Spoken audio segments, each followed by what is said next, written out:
না, ঠিকই বলেছে আদালত, কারণ সবাই তো দেখছে, মিডিয়া দেখেছে, এখানে প্রশাসন যারা আমাদের উপর এরকম করেছে সে সবাই দেখেছে, সব কিছু দেখেছে যে আমরা কী করেছি, কারো গায়ে হাত তুলেছি বা মানে আমরা কেমন মেরেছি। আর আমাদের তো ওখানে পোস্টার ব্যানার দেওয়া আছে, আমাদের যে যোগ্য শিক্ষকরা আজ মানে কি বলো, কারো পা ভেঙেছে, কারো হাত ভেঙেছে, রক্তাক্ত হয়েছে, মাথা ফেটেছে, কারো মানে চোখ চলে যাওয়ার মতো ব্যতিক্রম হয়েছে, কিন্তু কই মানে সেই জায়গা থেকে প্রশাসন দেখাক যে প্রশাসনে কোনো ব্যক্তির কার কী হয়েছে, কতটা কি তার আঘাত পেয়েছে, কতটা কি তাদের ক্ষতি হয়েছে। আর আর যারা মানে ইয়েগুলো দেখাচ্ছে, আর তার আমাদের আর যে দুজনকে ডেকে পাঠিয়েছে, সে দুজন আমাদের প্যানেলের মধ্যেই নয়, 2016 সালের প্যানেলই তারা নেই। তাহলে আমরা কি বুঝবো এটা? আমাদের এর মধ্যে কোনো যোগ্য শিক্ষক শিক্ষিকা এর মধ্যে বা শিক্ষক শিক্ষাকর্মীরাও এর মধ্যে জড়িত নয়, এটা বাইরে। পুলিশ অভিযোগ করছে যে যেদিন আপনারা বিকাশ ভবনের সামনে আন্দোলন করেন ওই দিন বিকাশ ভবনে কর্মরত এক ব্যক্তি যিনি বাড়ি যাওয়ার জন্য বারবার বলছিলেন, বাট আপনারা তাকে বাড়ি যেতে দেননি।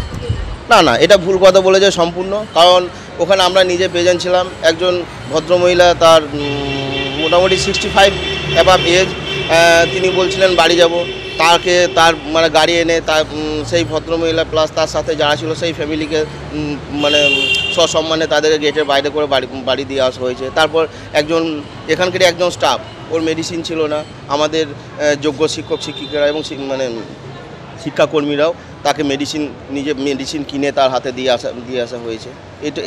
এই কথাটা সম্পূর্ণ ভুল তথ্য। এটা বলা হচ্ছে যে আপনারা শিক্ষকের মতো আচরণ করুন, না হলে পুলিশ ব্যবস্থা নেবে। তাহলে কি আপনারা শিক্ষকের মতো আচরণ না করে এই আন্দোলন করছেন? আমরা কি করছি? আমরা তো অহিংসভাবে রাস্তায় বসে আছি, আমাদেরকে তো রাস্তায় বসেই দেওয়া হয়েছে। আর কি করবো? আজ 1 বছর ধরে আমরা এইভাবে ঝুলে আছি, এইভাবে ফেসে আছি, না কোনো সমাধান পাচ্ছি, না সরকারের কাছ থেকে কোনো সাহায্য পাচ্ছি, কোনো সাহায্য আমরা পাচ্ছি না। আমরা রাস্তাতে এইভাবেই বসে আছি। আমরা কি করেছি? এখানে কোনো সহিংস পদক্ষেপ করছি? আমরা পুরোটাই যেটা করছি অহিংসভাবে বসে আছি। যে কোনো এর আগেও তো দেখেছেন 15 তারিখে যে ঘটনা ঘটেছে, আমরা কি করেছি? উপরন্তু আমাদের ওপর যেভাবে নির্মমভাবে অত্যাচার করা হয়েছে, তার জন্য তো সবাই দেখতে পাচ্ছে, সবাই বুঝতে পারছে যে আমরা কীভাবে অসহযোগিতা করছি। আমরা তো রাস্তায় বসেই আছি, যে রাস্তায় বসে কোনো অঘটন ঘটছে না, কোনো কিছু ঘটছে, এমনি তো কোথাও কোনো কিছুই হয়নি। তাহলে কি এই অভিযোগের কোনো মানেই হয় না। অনেক দিন ধরে আপনাদের একটাই দাবি যে মাননীয় মুখ্যমন্ত্রী মমতা বন্দ্যোপাধ্যায় তিনি আপনাদের সঙ্গে এসে দেখা করুক, কথা করুক, বাট তিনি দেখা করছেন না। তিনি বারবার বিভিন্ন জায়গা থেকে বক্তৃতাতে বলছেন যে আপনাদের চাকরি ফিরিয়ে দেবেন, আপনারা গিয়ে স্কুলে টিচারই করুন, কিন্তু এখনও কোনো তার পদক্ষেপ দেখা যায় না। কি বলুন? না, আমরা তো চাইছি উনি আসুন, আমাদের সুরাহা দেখিয়ে দিন।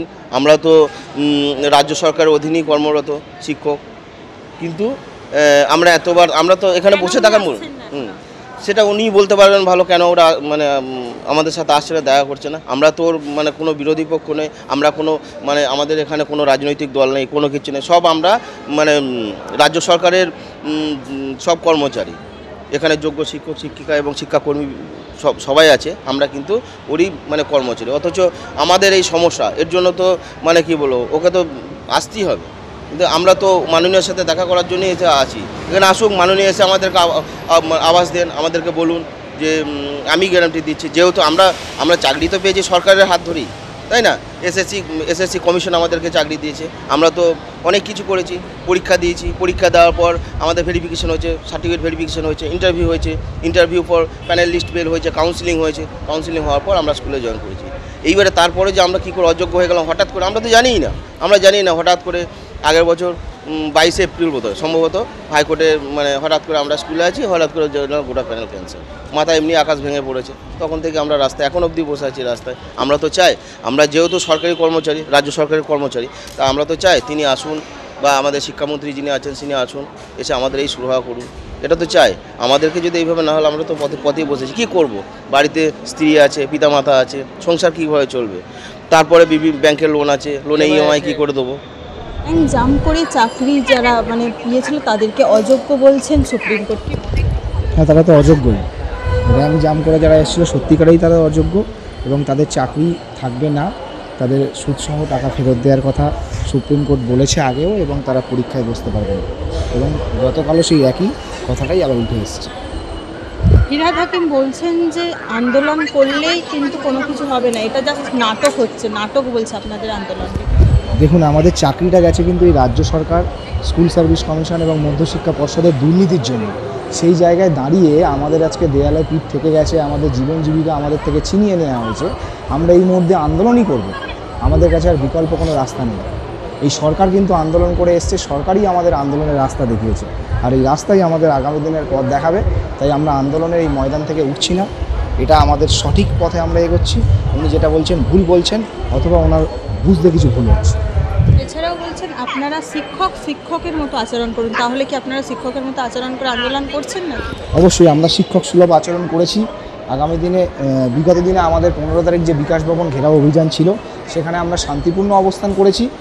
যদি কেউ বিভিন্নভাবে বিক্ষিপ্ত ঘটনা ঘটিয়ে থাকে, আমরা বলছি সেই ব্যক্তিগুলো আমাদের মঞ্চের সাথে কোনোভাবে জড়িত নয়। আমরা শিক্ষক সুলভ আচরণ করছি, আগামী দিনে করব।